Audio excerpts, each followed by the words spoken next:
Hey YouTube, it's Rachel the StudentWitch, and I'm here with another tarot card spread. I have a few minutes before I have to leave and go to campus for my office hours and to teach. My students get to take their midterm today. Well, actually their final exam. We call it a midterm, but whatever. Second midterm. So I'm here with another spread. I'm listening to Canticles of Ecstasy, a CD of the music of Hildegard von Bingen, I believe is how it's pronounced.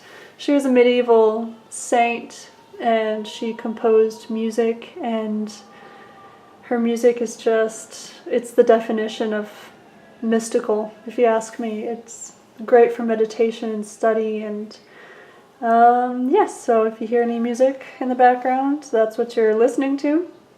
So, Mercury retrograde. I have to say I was a skeptic until this past weekend. This past Saturday, my husband and I had an issue of miscommunication. He accidentally sent me some texts that were supposed to be sent to his friends, and out of context, the text messages were very kind of harsh. I mean, it's amazing how something so simple and how words just out of context can just mean so many things, and it's interesting to see where your mind takes things, right?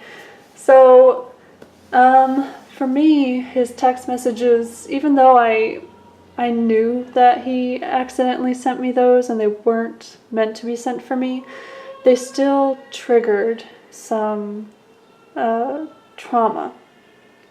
So this is why I mentioned the Mercury retrograde, because it's all about not only technology acting up, but also miscommunications, right?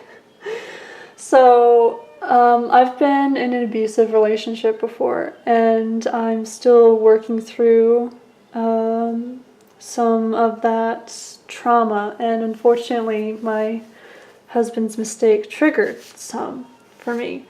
And now I don't necessarily suffer from panic attacks, even though several of my family members have experienced panic attacks.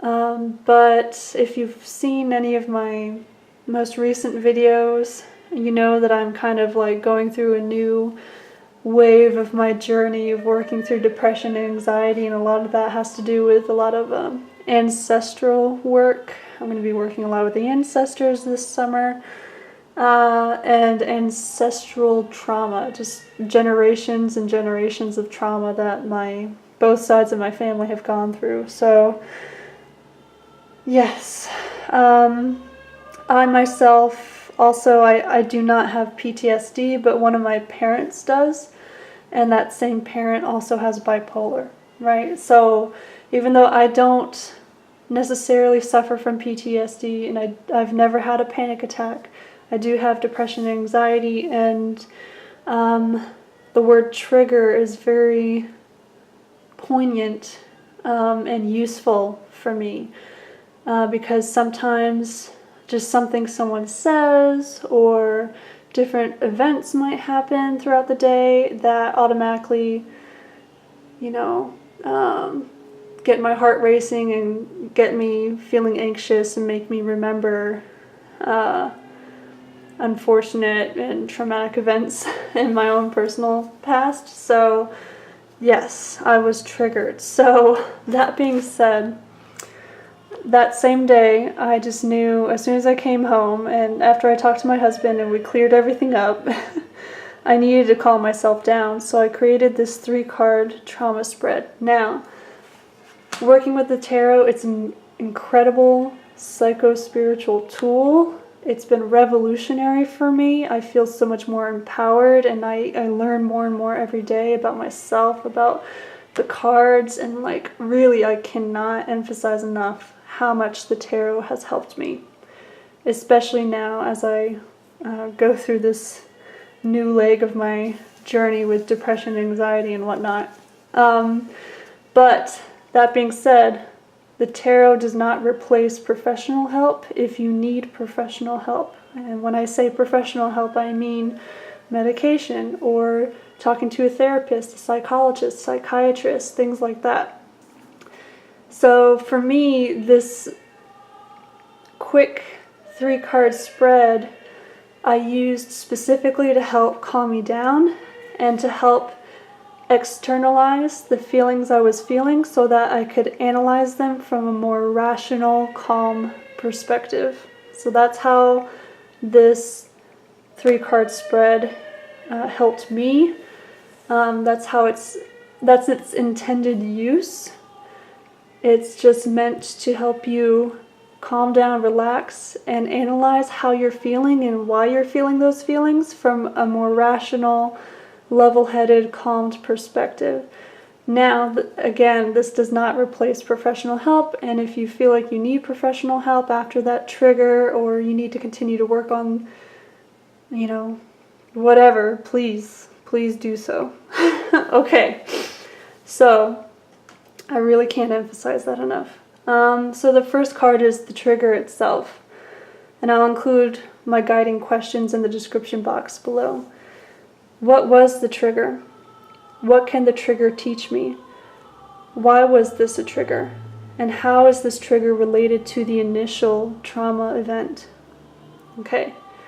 The second card analyzes your reaction to the trigger. Okay, so the initial reaction. What was my initial reaction? What can this reaction teach me? Why did I react this way? And how is this reaction related to the initial trauma event? And the last card is self-care. So your self-care reaction or your plan. Like, what are you going to do now? Now that we've analyzed the trigger and the reaction to the trigger. What's step 3, right? So the self-care reaction.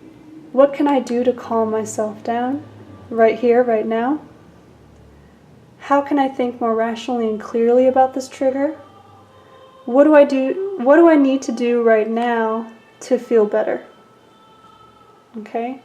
Because sometimes when a trigger happens, it's while you're on the bus, it's when you're at the grocery store. For me, it's right when I got off work and I was reading a text message and I was walking to the bus station.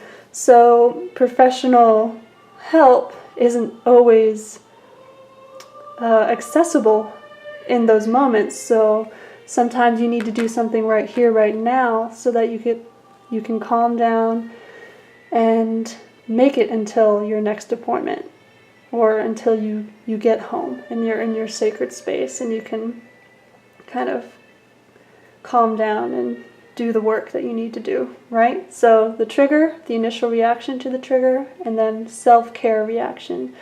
So yeah, so this is just a very quick 3-card spread. It really helped me to calm down and think more rationally about it and to analyze the trigger and to externalize those feelings, because emotions, I kind of think of emotions like when you're standing in the ocean and these waves just come upon you, and they can be good waves or bad waves, right? They can be joy and love and excitement, but they can also be like harsh, crashing waves of triggered trauma and pain and depression, right? So if you're still standing in the middle of the ocean, you're just feeling these waves hitting you. But sometimes you need to step out, you need to back up, back onto the beach, onto dry land, so that you can see the emotions, the waves, from a more distant, dry perspective, if that makes sense. So that's the image I always think of when I think of analyzing emotions. You need to externalize them. Remove yourself from the waves so that you can see the waves in all of their glory and analyze them, right? So that's what the tarot does for me. So I hope this helps. Again, this is not a replacement for professional help or medication or anything like that. This is just to help you cope in that moment so that you can think more rationally and then make a more rational decision and action plan about what the next steps for your self-care are, or could be. Okay? Let me know what you think, and I hope this helps as much as it's helped me. Okay, until next time, many blessings. Bye.